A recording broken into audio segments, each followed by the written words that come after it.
Good afternoon, everyone, and welcome to the Digital Knowledge Session in collaboration with IPA and IDMA.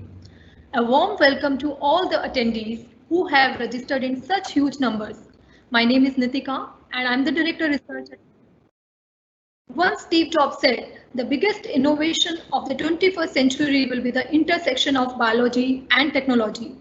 A new era is beginning. A digital wave is sweeping across the multi-billion-dollar Indian pharma industry. This wave ranges from scientific detailing to doctors to using new algorithms for better insights into issues like patient compliance. What is really going to reshape pharmaceutical marketing and be on the radar in the years to come? How companies can focus on building a digital culture to reduce the gap between doctors and patients. Digital marketing, the next big thing in pharma marketing. This is the topic for today's webinar, which hopefully would answer some of these questions. Let's step towards interesting webinar. Now, may I invite Mr. Manoj Saxena to set the context for today's webinar. Manoj is a Managing Director at Bayer and Country Division Head South Asia and Pharmaceuticals. Over to you, Manoj. Thanks a lot, Nitika, and a warm welcome and very good afternoon to all of the participants and also the fellow colleagues who are there on the webinar. You know, we all know, and there was a joke floating around that COVID is actually pushing a digitalization in the pharma industry, not the CEOs or the CTOs. Digital is becoming the front and the center in terms of pharma's engagement with its customer. On one hand, it is being driven by increased adoption of digital tools by both doctors, patients, and other stakeholders within the industry. But we also have been periodically seeing over a period of time that the traditional engagement models are showing diminishing returns. Traditionally, as an industry, we have been an advocate of giving data, giving science to our customers. And how do we communicate that data and science is through our, which we call as field sales reps calling, and the marketing is geared towards enhancing that communication piece. But we also know that over a period of time that the rep access is declining to doctors, which is further accentuated by the COVID-19 because of the lockdown.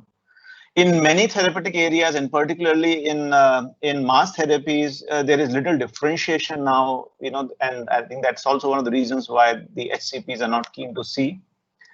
There are in specialty TAs where the HCPs are well informed. They are much more knowledgeable about the subject. So how do a rep model in a pharma marketing supports them is also being challenged here. And of course, with the society and the community where we live in, and I call it them as a user experience from a FANG effect, the Facebook, Netflix, Amazon, Google, the society in which the doctors and the SCPs are part of it are also looking at those communities through that lens of FANG, are also equating how digital can be used. It's not that the pharma industry has not been experimenting. I think we all have been experimenting and investing in digital, but with mixed success. And the reasons are plenty, but we need to evaluate it, why the results have been mixed. We refer to EY report in 2018, which was sort of looking at digital maturity index adoption. And in India, almost 85 to 90% of the companies were still in the developing phase of a digital strategy. So I think we need approaches where we follow, what is digital investments, what is a digital strategy, and what is pharma digital marketing in today's environment. And more so with COVID, I think there is no choice. What we parallelly also has to evaluate that, how we'll make a digital marketing sustainable. Currently some of us are doing it because of COVID, but can we make it sustainable? What are the barriers for going digital? And is our internal organization ready for that? Do we have the right skill sets? Do we have the right models, business models, as well as the digital adoption? And I think today's webinar tries to address that. So I would really encourage all colleagues to ask questions because everybody is part of this journey and we are learning. So hopefully we would try to attempt and answer some of the questions. But I'm also hoping that some answers will be best answered in a discussion rather than having a clear answer.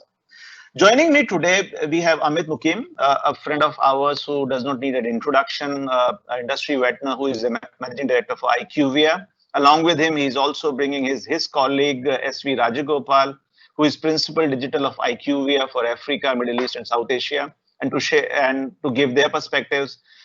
They would have a brief presentation of around 30 minutes, essentially to excite everyone and make them soft and start, and then we'll have a panel discussion, which will be moderated by an excellent healthcare leader, Suresh, and everybody is familiar with Suresh. He is the managing director of FV, which was as well Elegant in India, and over 3 decades of experience across many companies in diverse roles. So I think we have the right moderator who can really challenge and ask questions to all of us. So with that, I will take a pause because we have just 1 hour. So I will try to maximize. And we say in digital, content is king. So we have content. So I will pass on to moderators and to Amit and Raj to take it forward. Yeah, looking forward to the discussion. Thank you. Yeah, thank you, Manoj. So before, I think you took a little part of my script in terms of introducing the speakers, but let me introduce Amit, who I usually meet in the security check in the Bombay airport, most mornings. And I think he must be having some kind of withdrawal symptoms with not traveling so much. But he, as Manoj mentioned, he is the managing director of IQVIA. He has been a management consultant before he moved into IQVIA. But more so, he is also the vice president of the industry entrepreneurs and a mentor for healthcare startups. And he is also an advisor for the National Health Authority for Innovation.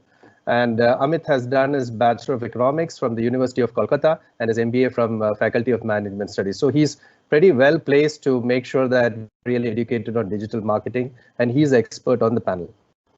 Along with us, we also have Rajagopal, and what he brings, he's a principal digital at IQVIA with more than 18 years of experience across domains in manufacturing, consumer goods, technology, life sciences, and he is also brings in the startup experience to the fore, and he has been supporting the digital platforms for out of Bangalore for IQVIA for India, Middle East, and Africa. So we have 2 experts, and we have Manoj as well. On the panel. And what I would request all the participants who are part of this, please type in your question and answers on the tab which you find below your screen, so that we have some questions which we will ask the panel, and we will have a discussion around it. And then we would also love to, ask your questions to the panel as well. So without much ado, I would like to pass it on to Raj so that he can present his presentation. Over to you, Raj. Thanks a lot, Suresh. Just quickly let me know when you're able to see my screen. We can see your screen now, maybe a full. Yeah, I'll just put it on the slideshow mode.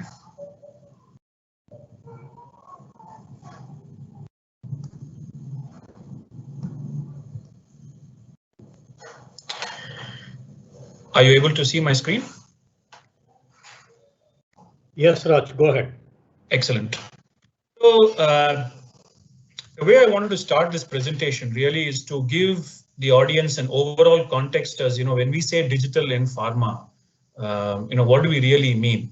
And if you look at across the world, including India, pharma has started using digital technologies across the board, whether it's in terms of process, whether it's in terms of, how do they engage with the customer, or also in some of the markets where the regulators and, payers play a big role, how do we engage with them? But I think for the purpose of this particular webinar and given the Indian healthcare context, we want to focus squarely on, the middle column here, which I would broadly describe as customer engagement. How do I engage better with my customers? How do I differentiate with respect to competition in my customers' minds? And then how do I bring the force of digital technologies for this purpose? So I just wanted to lay this context in terms of our discussion. Now, whenever we say digital, one of the fundamental sort of bedrocks, the foundation is, user adoption. And the users here are the HCPs and the patients. They are the core stakeholders here in terms of usage. So let's talk a little bit about, what's really happening in terms of user adoption of digital, right? This is a study that we did, over a period of time, 2012 to 2018. What you can see is even before the current lockdown effects over a 6-year period, there has been a gradual increase and a shift in terms of doctor behavior of consumption of information and other services through digital. Two notable developments here are the shift from the laptop to the mobile. That's number one. Number two is if you look at the time that's gone up, it's almost double in terms of total internet usage. But if you were to specifically look at it in terms of professional usage, that number has gone up by about 50%. So you have doctors spending 50% more time on the net or on apps or on websites, consuming information for various things. And it's also very important to know, what are they doing online? And if you look at what they are doing online, they are either building their capabilities, updating their knowledge, or they are networking and building visibility amongst their peer community, or they are figuring out how to, provide better patient care. It's very, very important to realize that the digital behavior of doctors is increasing, but it's also increasing for a very specific purpose, which has to do with their needs. And the reason I make this point is it's important to see the next data that I will present in light of this context. So if I were to quickly move to, in the COVID time, and it's a good sort of snapshot to look at, what pharma has been doing with the doctor community in this particular time. Clearly, a lot of initiatives are going digital. It's either in terms of sharing content over WhatsApp, whether it's running webinars, whether it's sponsoring, online CME, programs, or the rep interacting with the doctor over WhatsApp and things like that. But I think the question to ask is two things. One is this what you were doing physically before that's now migrating online? Or is there something else? That's number one. And number two is, are you truly digitalizing, the HCP's journey? We saw that the HCP's journey revolves around learning, it revolves around patient care, and it revolves around networking and visibility. So how are you bringing digital tools, to affect impact on those journeys? Let me give you a simple example. If doctors are learning, they're probably doing it through a webinar, through a CME program, and they're also discussing online. So if a pharma company is doing all three, are these three connected? Are you giving a connected experience to your users, and are you measuring impact? Maybe some are doing, maybe some are not. So I think these are some of the questions that we need to ask, saying, is digital just about a shift of what you were doing through your rep channel now coming online? Or it's really about sort of getting into the journey of HCPs and then figuring out, where all you can help them using digital. And for that, I'd like to shift to another piece of data, which is not to do between pharma and HCP, but what HCPs and patients are doing online, right? And the evidence is simply overwhelming. If you look at the care journey between HCPs and patients, it's clearly going digital. If you look at how patients are leveraging, online platforms for their care needs, there is a huge upsurge in terms of digital usage, right? So the real proposition that I would like to make is that the bigger engagement opportunities with your customers is in the digitalization of the care journey itself. Figure out opportunities where you can get in there, because that seems to be taking off in a bigger way.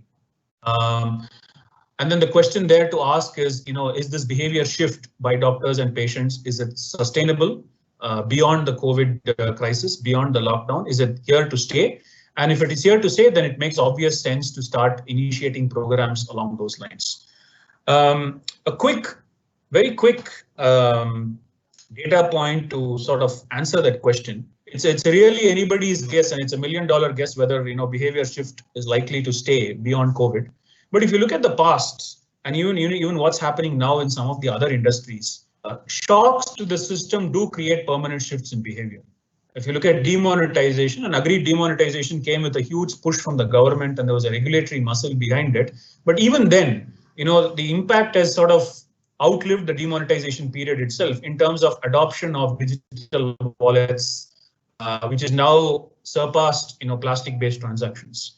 Even during the lockdown, if you look at how entertainment is being consumed, it's shifted predominantly to smartphone-based consumption. So much so that that's become the majority channel of consumption today. So there is some evidence to suggest that shocks do bring permanent shifts in behavior. The question is it likely to happen in healthcare as well? So beyond the COVID the upsurge in digital adoption that we are seeing by HCPs and patients in their journeys, is it likely to stay? And if the answer is yes, then the question is, how do we then make digital investments from our side? So I think at this crossroad, you really have a strategic call, right? One route you can take is to say that we are extremely optimistic that digital adoption will increase and it is here to stay.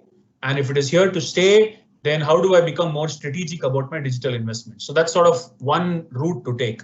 The other route could be, the decision is not so clear right now. We want to be a little bit more cautious, wait and watch, but still we want to start taking steps towards upping our digital maturity. So how do we do that? And you might find companies in both buckets, and there's no right or wrong answer here. It's a strategic call. So we want to give you some approaches in terms of how to sort of pursue both these paths.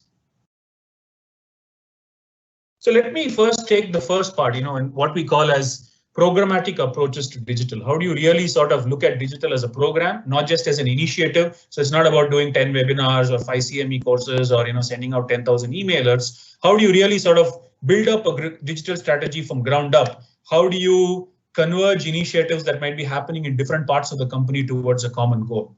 The fundamental prescription here is to start from the care journey. The care journey is what sort of decides a big part of what HCPs do in their professional time and a big part of what patients do. And I'm not going to belabor too much on the framework, but it's only for illustration to show that the care journey should be sort of the fundamental building block of any programs that you would like to conceive in the digital space. And the reason for that is multiple. One is, when we think offline, right, you just think about offline conversations that are happening, in your company, right? People bring therapy area front and center, right? Everybody will acknowledge that every therapy area is unique. The approach I need to take towards cardio is very different that I need to take in derma. Even within derma, there are multiple categories. Therapy area becomes front and center. When we shift our conversation to digital, what happens is somehow we become therapy area agnostic. And I've seen this in many conversations, right? It shifts more to the technology. The therapy area nuances lose significance. The journey brings the therapy area back into focus. And we will show some evidence as to why this is important. So I'd like to quickly run you through a case study that we did with a company in terms of what does it mean to use the journey to build up a digital program, right? So this is a sort of a very 10,000 feet view of the work that we did in the atopic dermatitis space, where we actually mapped unmet needs of both HCPs and patients on the journey. And what is interesting, there are certain unmet needs which probably get accentuated because of situations like COVID, where the access between the doctor and the patient actually starts coming down. Now, these are great opportunities to help your customers, and it probably is also a great opportunity to help them in ways that they want to, and hence get entrenched more than what you would be able to do in conventional means of digital engagement. So this is a sort of a blueprint that we created for them. And I'd like to draw your attention to a couple of things, right? This blueprint is not just about building an app, or it's not just about creating content, or it's not about doing a campaign. It's sort of bringing all initiatives under one roof, and it's trying to show how they can be connected and how they can work towards a common goal, which is better outcomes for the HCP in patient care and better outcomes for the patients in terms of clinical condition. If you think about digital programs like this, then a couple of things become very clear. One is, how do I rationalize initiatives, which might be multiple? Second is, how do I set aside investments, which might be on a larger scale? What should be the KPIs that I need to set in order to measure the effectiveness and the ROI of each of these initiatives? Classic questions for any investment for leadership, but I think this is a good framework to use in order to bring this thinking into digital investments as well. And what we are proposing is not hypothetical. I would like to show you examples from our market in India, as well as markets similar to India, emerging markets where there's still issues around affordability, access, and pricing. These are some of the examples of very innovative pharma companies across different types of therapy areas which are actually thinking about, which have thought about digital from the journey as holistic programs and as large scale strategic investments. So it's not just about building an app or building a chatbot or building a portal. They have thought through what are the kind of services that is needed to complement the technology. They've thought about what are the partnerships that are needed in order to ensure adoption. And these partnerships sometimes might be with entities beyond the boundaries of your organization. It could be with regulators, it could be with providers, it could be with payers. So these kinds of programs are driving true ROI for these companies. And so it's not, when you think about digital programmatic investments, it's not something that is a theoretical concept. It's happening on the ground. The innovative companies have started thinking about programs in this fashion, and so that's something that you could take away today. That if you do believe that user adoption is here to stay, digital is here to stay, and it's going to become front and center, then how do I really approach digital in a very strategic sense, as Manoj said in his introduction? And this is one way to do it, right? And some of the quick learnings from these kinds of programs, as we have observed it, clearly the therapy area becomes key, because each therapy area has its own nuances. So the journey captures a therapy area centric approach, linking KPIs to whatever is the strategic initiatives for your brand. It might be different based on different markets, maybe different based on the competitive scenario, but that linkage is very important. Ideate on programs, don't ideate on tactics. And lastly, compliance. This is something that is very unique to the life sciences industry. We want to be in compliance with regulatory authorities in terms of what content we can share, what we cannot share, how do we track adverse events and report it. These are nuances that have to be kept in place when you're ideating on digital programs, which other industries don't have to, but I think it's extremely important in the life sciences space. So just to quickly present some evidence as to why I keep coming back to the journey-based approach and the therapy area based approaches. If you look at this is a survey that we did in terms of sales impact in terms of during the COVID time. Clearly you can see that the impact is very, very different based on which therapy area you're looking at. And this graph really represents the percentage of stockists who replied whether they are seeing a decrease in sales or whether they are seeing an increase in sales. So if you look at some of the acute therapies, clearly there's more decrease compared to the chronic, but even within that there is a variation, right? It probably reflects, it's reflective of the fact that the journeys are very different and the patient needs are very different. Also, if you look at how our IQVIA's prognosis of how the impact will pan out over a period of time based on multiple factors across different therapy areas, it's not the same. So it's not that it's wrong to say that everything will go down and everything will go up. That the impact is differential because there are so many nuances to each therapy area based on considerations of compliance, considerations of access, whether it's a hospital versus a non-hospital environment, so on and so forth. The adaptability of telehealth. So given the fact that the nuances for each therapy area is different, the impact also is going to be different, which means that you need to think of digital programs, using that lens. And the journey-based framework is a very good way to capture the nuances of therapy area and then build your digital programs from there on. Now, having said that, very quick, I would like to touch upon this aspect very quickly, which is, how do you measure or how do you think about KPIs for any digital programs? Now, the middle bucket in terms of customer impact is very obvious. Most of us do try to measure, impact metrics, whatever be the initiative along these lines. But I think what's missing is the other two buckets, right?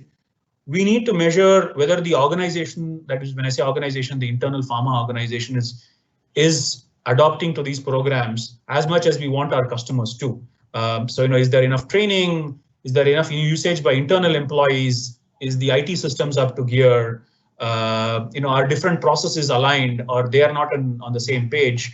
It's very important to measure this because if you don't do this, the program is not going to go anywhere. The rest is also about how do you link it to actual business outcomes, and the outcomes could vary based on sort of portfolio to portfolio or brand to brand.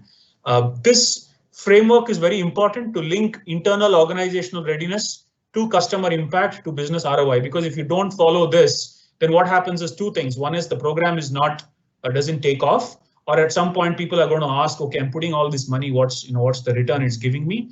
And then it either gets killed or it sort of doesn't go forward the way we want it to.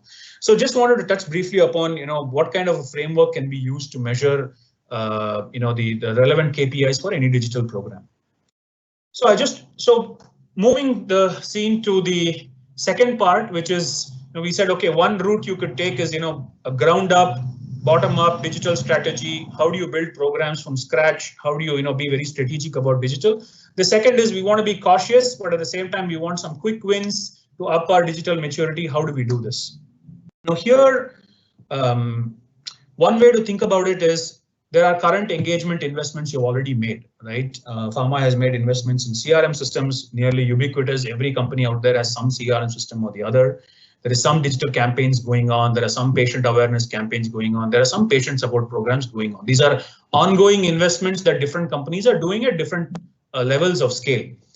So one way to think about digital is, could I bring digital into these investments?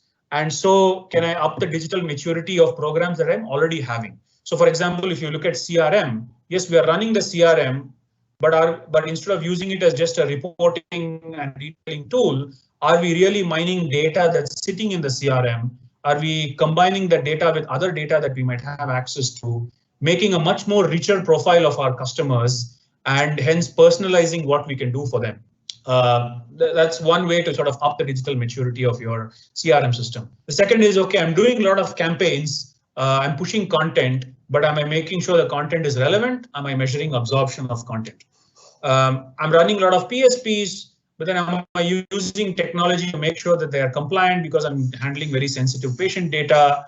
Am I making sure that they're efficient? Am I reaching a large number of patients with minimum investments? So the other way to think about digital is, okay, look at your existing programs, look at your existing investments, and figure out ways in which you can embed digital into your ongoing initiatives. So let me quickly show you examples of what I mean in each of these categories. So you look at, if you look at the CRM, so the platform and the investments, these are initiatives companies have started, thinking about today. We are having conversations with some of these companies, but companies are doing this on their own, where they're saying we've invested in systems. The systems are collecting a lot of data. There is market data available out there. There's alternate data available in terms of social media data that we are getting from campaigns, digital campaigns that we run. Now, could we crunch all of this using the power of technology, using the power of smart algorithms, and create much more richer profiles of my customers, which allows me to provide a 360-degree view to each of my touch points, whether it's the rep, whether it's the MSL, whether it's the brand manager, whether it's the key account manager in cases where it's applicable. And then could I really personalize the journeys for them? So this is something that companies have started doing. And the question also is then, can I make this embedded within my CRM system itself as opposed to doing it offline? So this is one way in which you can say, okay, fine, I'll look at what I'm already doing, and then I'll use the power of data, I'll use the power of technology and digital to up the digital maturity in terms of what I'm already doing. If you look at digital campaigns, right, there are a lot of digital technologies out there to make your campaigns much more informed. What do I mean by informed? How do I maximize the ROI on my content and media spend by making my campaigns more targeted? How do you do that? Social media tools today are available to mine really what are user sentiments and make sure that your content is resonating with themes that are relevant to them.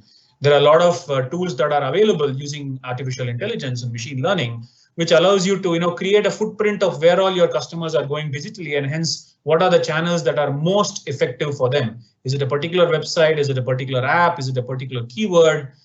Is it a particular social media channel? So on and so forth. It's possible today to create very rich profiles of online influencers. These could be doctors. These could be online advocacy groups, so on and so forth, whom you could engage with for better campaigns. So today it's possible to do all this, and companies are doing this across different therapy areas to make their campaigns more informed. So this is another way to look at, okay, if you're already running campaigns, then how can I bring the power of digital to make these campaigns more targeted, more informed, more effective? And the last is, in terms of, companies have started running about patient support programs. This is really accelerated in the last 2 to 3 years. How do I really make sure that I bring the power of technology? So can I offer technology-based counseling to these patients over and beyond the time that they spend with doctors? Can I orchestrate clever financial benefits for them in terms of either subsidizing lab tests or subsidizing medication, so on and so forth? Can I track compliance of or adherence towards medication consumption? Can I tie up with e-pharmacies in order to facilitate drug delivery? All these things are facilitated by technology.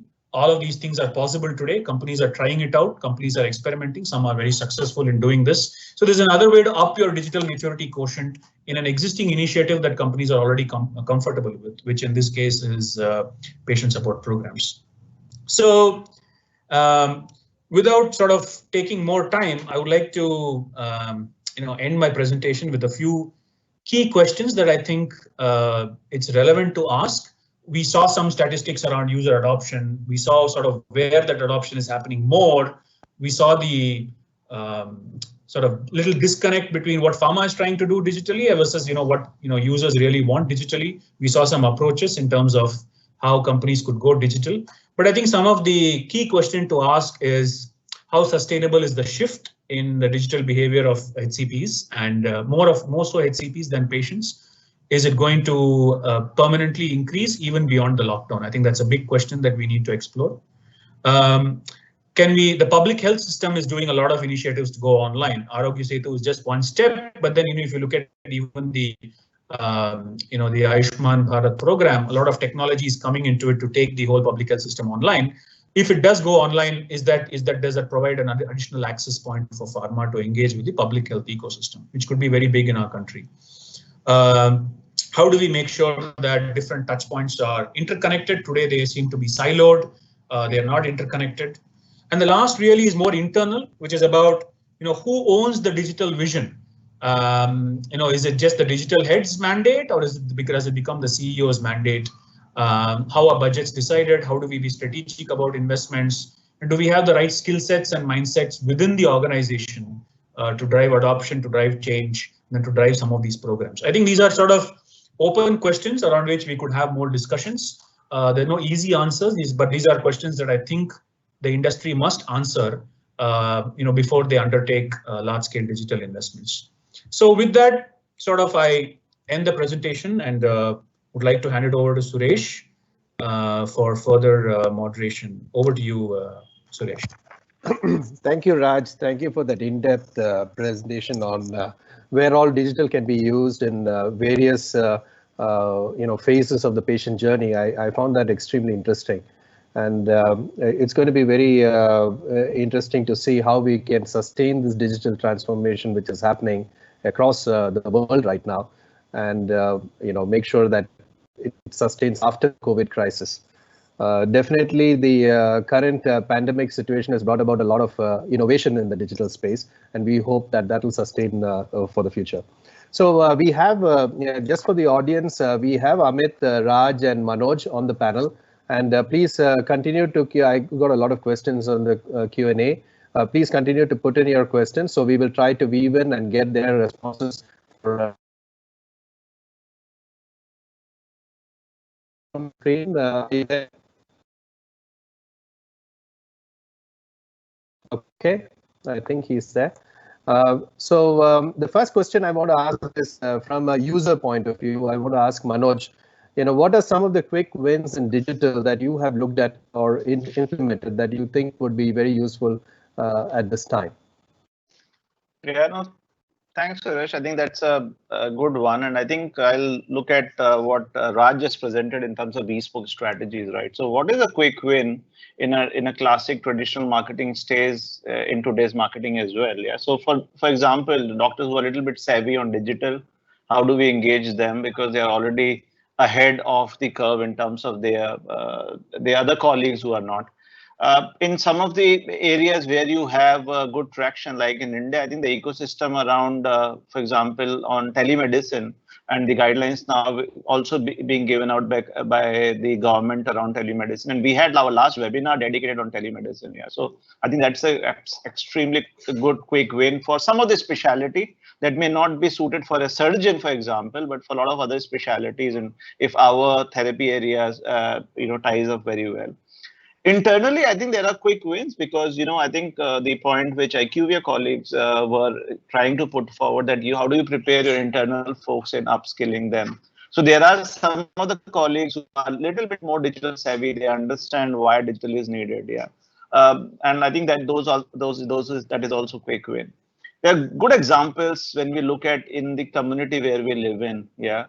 And I think those examples are extremely relevant. Yeah. In the past, we have been always called as a traditionalist because we are keeping our eyes shut in terms of what's changing around, and we continue to do our traditional way of reaching out. So there are quick wins in terms of how do you engage our customers. In the last 2 months, most of the pharma companies are doing, a lot of educational program, which we say CMEs, yeah, virtually. Yeah, so I think those are definitely some of the quick wins. The key thing then is how it is creating an impact and all, but there are multiple things which I think every organization will look at it. What is their core competence? Where they were, what they were looking at to communicate from a data and science essentially.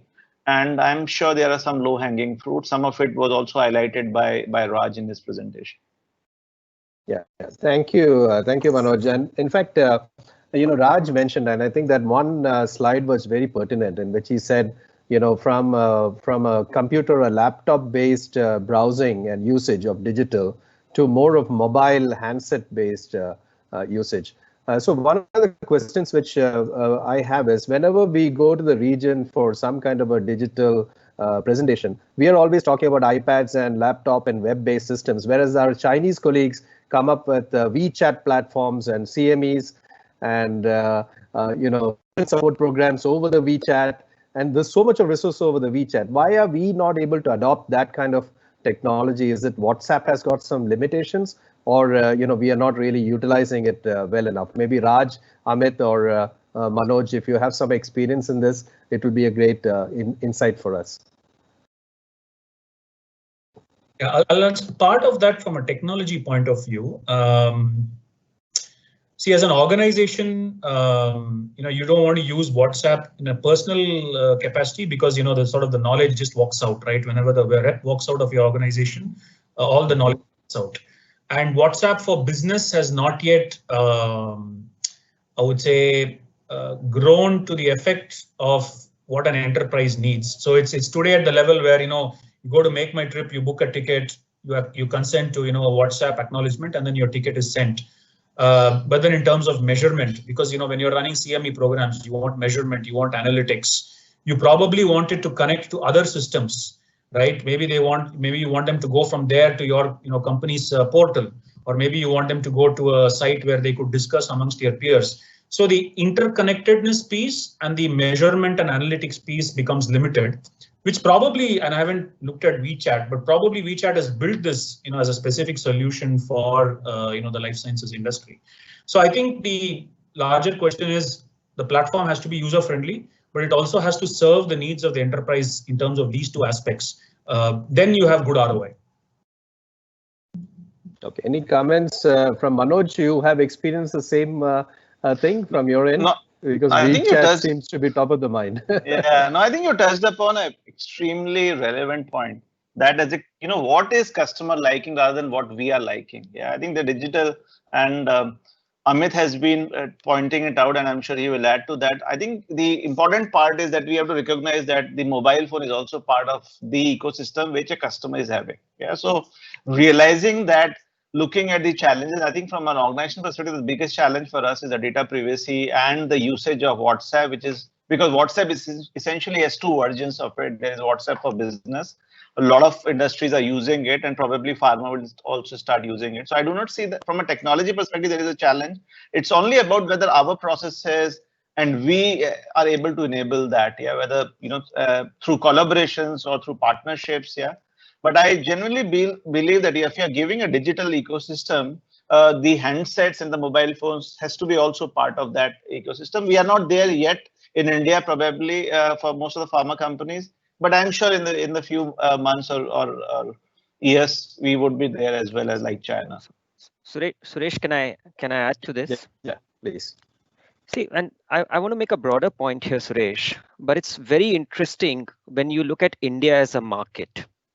You know, the highest downloaded healthcare app in the world so far is Arogya Setu. Think about it, right? In the last 1 month, we have created the highest downloaded healthcare app in the world. And it speaks about, you know, how the Indian market moves and adopts. TikTok has 200 million users from a company that was non-existent, you know, several months ago. And it is one of the highest apps in India. Now, when you talk about WhatsApp, and it's so relevant, you know, the way we need to look at digital is almost put digital into an ICU. And I'll tell you what ICU means. Insights, content, and user interface. You have to have all these three, which is what, if you see the most proliferated technologies that have succeeded in this world, whether it is Uber, Ola, Instagram, Facebook, WhatsApp, they have worked on insights, content, and user interface, all three being extremely important. That's one.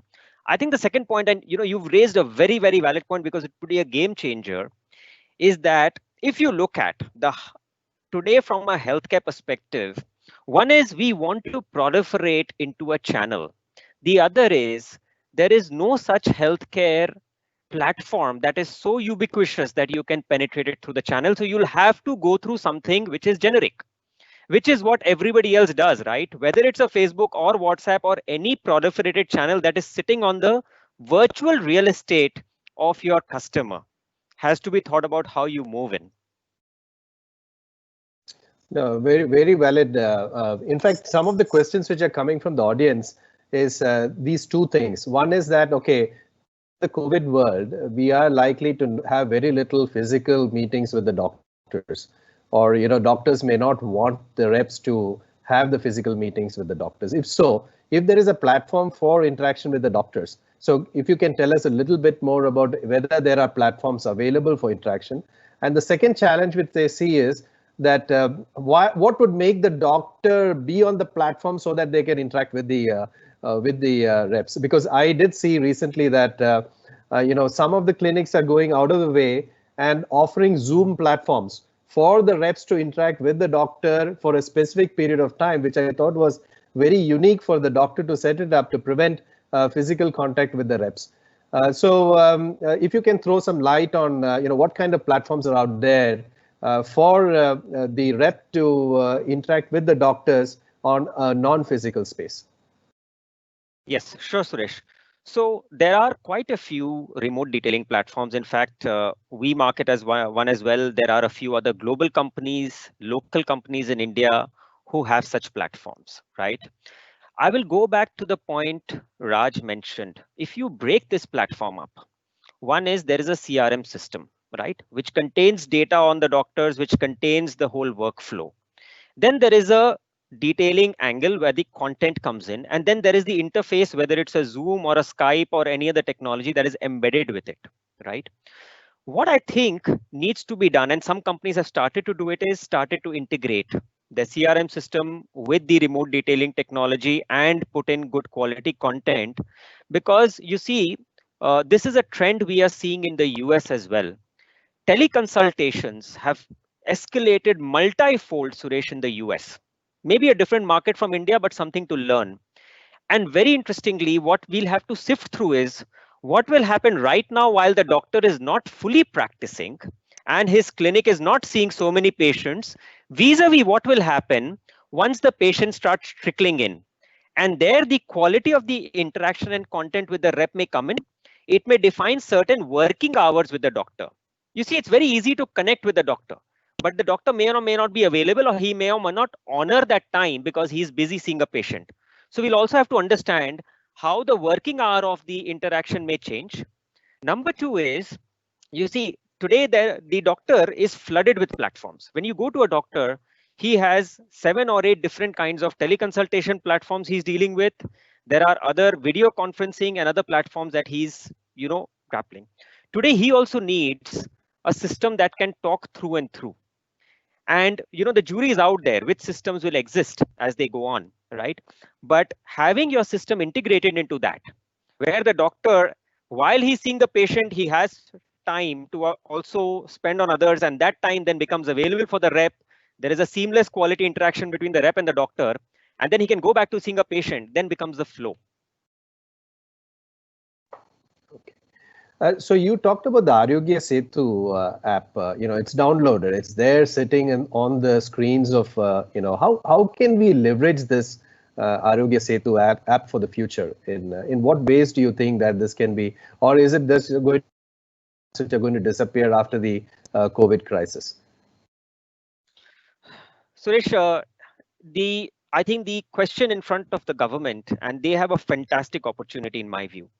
When 11.3 crores people downloaded the app, they have an opportunity to pivot this into what they've been talking as the Bharat Health Stack, right? Now, there are obviously some concerns and open questions people have on the privacy and other things, which they are still trying to deal with and address those concerns. But to me, this is a fantastic platform to what the point Manoj mentioned on telemedicine, because it could create a marketplace for telemedicine, right? It could open up, especially for life sciences, because I do understand that now Arogya Setu does not differentiate between the private and the public health system. Suddenly, it can open up the entire health system to actually the industry, which is a massive opportunity. The question becomes, is it going to be just a contact tracing app? Or can we really, really move, or can the team that is putting together really move to pivot it into a broader healthcare platform? But that can only happen if the government opens it up to many high quality private players to participate, bring in, provide the connectivity and everything else. So the jury is still out there, Suresh, on how it can be utilized. So this is an open question for everybody on the panel. In the next 12 months, what would success look like in the digital marketing space for pharma in India? What do you think will be, how will success be defined?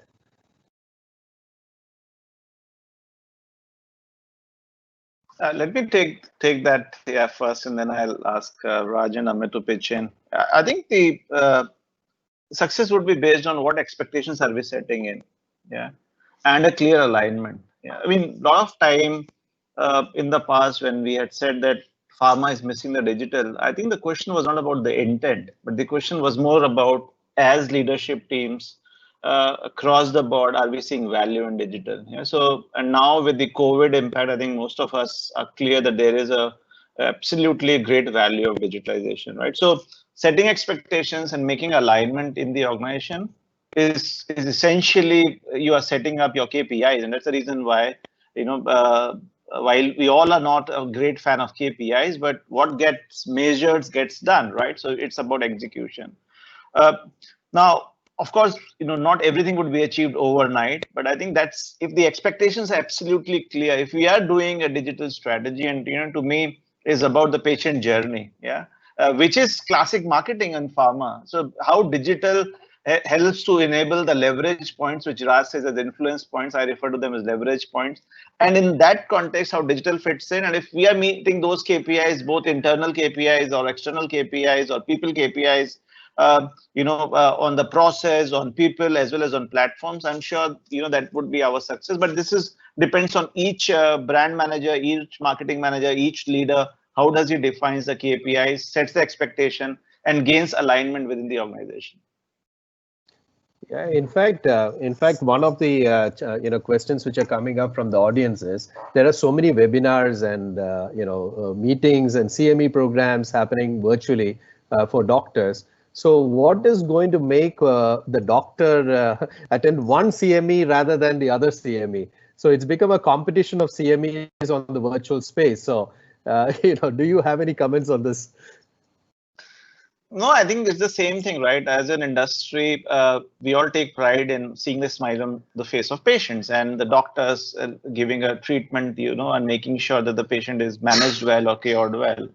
At the same time, sometimes we are all referred as commoditized, right? I mean, when our sales reps goes and there are 50 people waiting outside a doctor's clinic, nothing new information. And we say that we are an industry where we communicate data and science. So if we don't communicate data and science in a manner which the customers are interested to hear.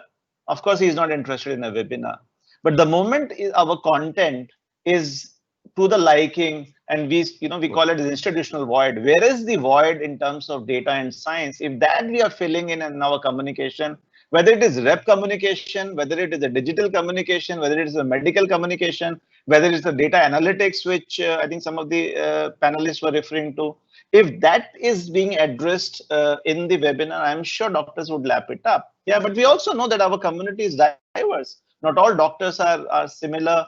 The whole healthcare system is diverse. So I'm sure there would be some people who do not like it, but a majority, if you're addressing to their need, I think that's the key part here.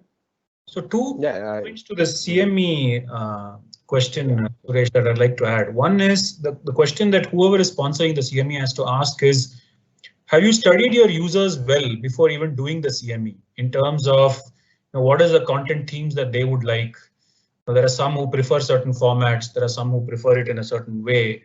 Has that kind of profiling of the content consumption behavior of users been done?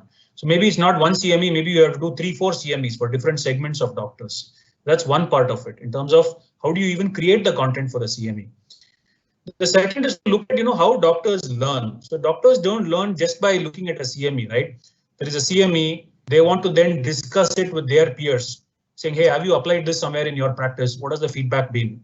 They want to hear from a KOL who's probably been there, done that. All these three need to sync, only then the doctor learns.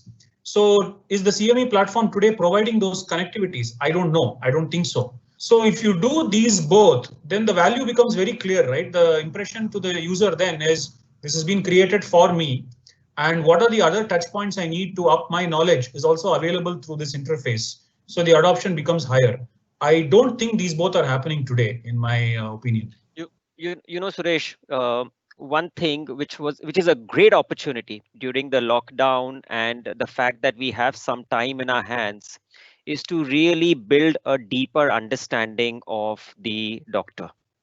And there's so much knowledge that is sitting within the organization, within the reps, within the CRM systems, that if the organizations make some investment in actually creating physician personas, then the content could be very well targeted. Today, what is happening is carpet bombing, right? We are creating a webinar, we are sending it to everybody. We have no clue whether the webinar is relevant for the person or the person is really hooked onto it and what's the follow through.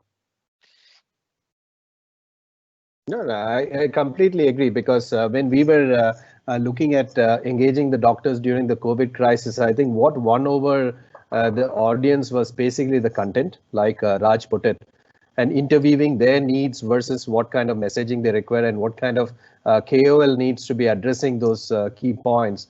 And I think that made a difference in terms of who attended and in what seriousness was they attending the webinars or the virtual meetings. So I think the content is going to play a very important role, and weaving it between the different needs of the doctors is going to be very important. I think one of the key questions which is coming up again and again from the audience is, is the doctor supposed to be sitting on 3 or 4 or 5 pharma digital platforms so that he or she interacts with multiple Salesforce people over the different? Is there a possibility of a single platform at some point in time, do you feel? Oh, absolutely, Suresh. I think what will happen is there'll be multiple. First of all, I think the entire engagement on the interaction will rise. There will be several platforms that will come. And I think as the market will mature, you will have a few of them wean away and something much more robust, which people will like and stick to stay on.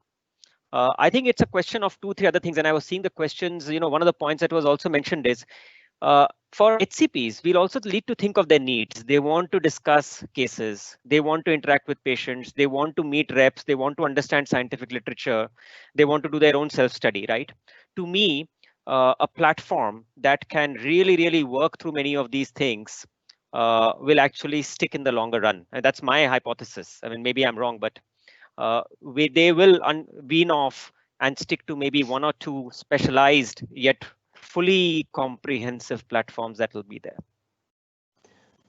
2-3 questions before we sort of wrap up the Q&A is, One is that, do you think that this change which is happening in the digital space is going to sustain post-COVID, or it's going to be like the UPI takeoff during the digital payment takeoff, during the demonetization, and then it suddenly disappears. After the COVID disappears, everybody is back to waiting in the doctor's room. So what's going to happen? What's your feeling about it? No, I think our take on that on digital marketing, and this is not the first webinar. I'm sure all people who are attending have attended multiple webinars. Yeah, and both you, Suresh, and Amit and Raj have done multiple sessions on digital marketing. And what always has been thought is that we are talking about multiple channel marketing, right? Multi-channel marketing in a way to engage the customer, right? So there is a scope of a offline communication, which would be there, but there is now the COVID period has shown us the tremendous opportunity and the value which the digital would have, right? So there would be that. I think we sometimes miss a point, Suresh, is that ours is the industry, probably one of the few industries where the frequency at what we are able to meet our customers is unheard of. You look at health, you look at insurance, banking, that's true. Multiple other industries, nowhere the customer is willing to meet us at a frequency of 2 times or 3 times in a month. Yeah. Now, so that would still remain the digital and the other channels. Yeah. And when I say other channels, is also medical communication, marketing communication, not only the sales communication, patient access programs, a lot of other digital initiatives, telemed, all that will actually give a 360-degree, view and engagement to a customer. And ultimately, whatever customer likes will survive. I think that's the, this is how it would continue, to my thinking, that people would be a little bit more nuanced in terms of their digital marketing. But I don't think we will go back to the pre-COVID era where 95% of the work was offline. Okay, Raj, any comments on this? Yeah, I think learnings from other countries. Yeah, no, I go back to the journey, right? And I reflected in my own. So, there are areas where I'm a patient, my family are patients, right? So we have interacted with doctors. There are areas definitely which provide opportunities for me to be more connected to the doctor. But today the doctor does not have the time or the resources to do that. And this becomes more prevalent, in some of the more chronic areas, right? Asthma, diabetes, and so on and so forth. Pharma can play a huge role because of the resources that they have to enable some of these things, which they're not doing today, right? Which is what I call, the care journey can go digital, and you can help the doctor do that. It definitely does, sort of help you build better loyalty and brand loyalty with the doctors, right? Because you're not coming here. So the rep is not coming with a message saying that, I have this additional, content that I want to give you. The message now is that I want to help you, with your patient care, which probably helps the doctor retain patients, minimizes drop-offs, which also happens to be a big problem with many of the doctors. So there's also tangible business impact for doctors to do that. So I think the journey offers much bigger opportunities for pharma to sort of expand the boundaries of what digital could be in terms of customer engagement. One final question to all of you, and I think, are we going to invest more in digital? I mean, we have been keeping it's more of people resources and spending more for promotions, face-to-face kind of marketing activities. But do you think that now we will see a lot more spend happening on digital marketing in the pharma space? Amit, do you see that trend happening? Absolutely, Suresh. But, at the same time, I personally feel that the bigger shift I'm hoping will happen will be not having a single specific role of what is called a digital head in an organization, but it being embedded into the core brand and marketing program. And that's where I think, the way people will spend money will start getting tuned. Utilize.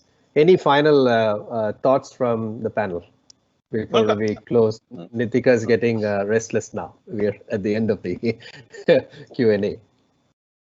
No, I think the biggest advantage, Suresh, of a crisis is that there is an opportunity, and I think the pharma has been a laggard in terms of digital marketing. Yeah, we all use, and I use the FANG example of Facebook, and because of the user interface, right? And pharma has an opportunity. So if we do it right, our customers will lap it. Yeah, they are already lapping up other digital solutions, whether it's using Instagram or Facebook or being on Netflix and watching a movie. So if we do it right, they would lap it. And I think it will take like a little bit of time, but I'm sure our marketeers are having a keen eyes on that, and we would have a significantly greater investments with a significant greater ROI as well. Yeah. Well, I can concur with you, because we definitely had a disadvantage because we were using a local CRM system. So we missed out on many of the things which capabilities which are there in whether it's OCE from IQVIA or the Viva. And that's something where we would definitely invest in, because the Viva Engage or the orchestrated customer engagement, these are all platforms which enable you to really reach out to your customers in a proper manner. And it's all about utilizing digital, because creating an app is so easy, but it's about how are you going to use the app? How are you going to make the patients use the app? How are you going to make the doctors use the app? We are not an Amazon or a Flipkart where we are able to subsidize the products there. So we have our disadvantages, and I think the key to our success is going to be how can we find that leverage point on getting the patients as well as the doctors to use the digital creations or the platforms which we create. I think that's going to be the key for success of digital marketing in pharma in the future. So thank you. I want to thank Manoj, Amit, and Raj for giving their deep insight into the digital marketing space. And now I would like to hand it over to Anand for a vote of thanks. Thanks, Suresh, Raj, Amit, Manoj, and Suresh. I think it was an outstanding presentation and an excellent discussion. I think the insights that were provided during the course of the discourse that happened today for the last 1 hour, I'm sure it has helped several of the participants to at least start thinking about it, reflecting upon it, and how to integrate digital marketing as part of the overall game that they want to weave in. Because at the end of the day, I think it is going to benefit the patient the most, and also the healthcare community at large. Okay, that's something fantastic. So my appreciation to all 4 of you, Raj, Amit, Suresh, and also Manoj for excellent deliberation. I would also like to take this opportunity to thank our President Sharad Tyagi, who has been a very supportive of these webinars, and then also our colleagues from IPA, Sudarshan Jain and Dara Patel from IDMA, because these programs are being done jointly both with IPA as well as IDMA. Thanks to both of them for their leadership and also for coming together to create this knowledge series, which I think is benefiting colleagues from the pharma industry quite a bit. I'd also like to take this opportunity to thank Nitika, who has spearheaded the last 2 sessions, particularly on telemedicine and now on this digital marketing, working with all of you folks, working with this one. And in fact, this particular session had the maximum registration. We crossed over 650 registrations, and it's, thanks to Nitika and also to the panel, because they realized that this is going to be extremely useful to the industry. So thank you so much for again. I would like to also tell that somebody mentioned, I think it was Raj who mentioned that this will need a lot of skilling and reskilling of our current organization, because we are looking at a very different way of doing business. While some part of current way of doing business will continue, but I think going forward, there are going to be many new ways of doing business for which skilling and reskilling is very important. And the next webinar that we are going to have is on the 2nd of June. And the topic of that is, skilling and reskilling of the workforce. And this is going to be conducted by Korn Ferry Hay Group, which I'm sure will again be very interesting for members to participate and learn from some of the thought leaders who are going to be present there in the next webinar. So once again, without much ado, thanks to every one of you. Raj for excellent presentation, Amit for bringing in some fantastic global and local perspective, Manoj bringing in your experience, your thought, and Suresh for moderating this session. in a fantastic manner. Thanks to every one of you and Nitika for putting this together. On behalf of OPPI, IPA, IDMA, a big thanks to every one of you. Thank you so much. Thank you all. Thank you all. Have a good day. Bye. Thank you. Thank Bye-bye. you. Bye. Thank you.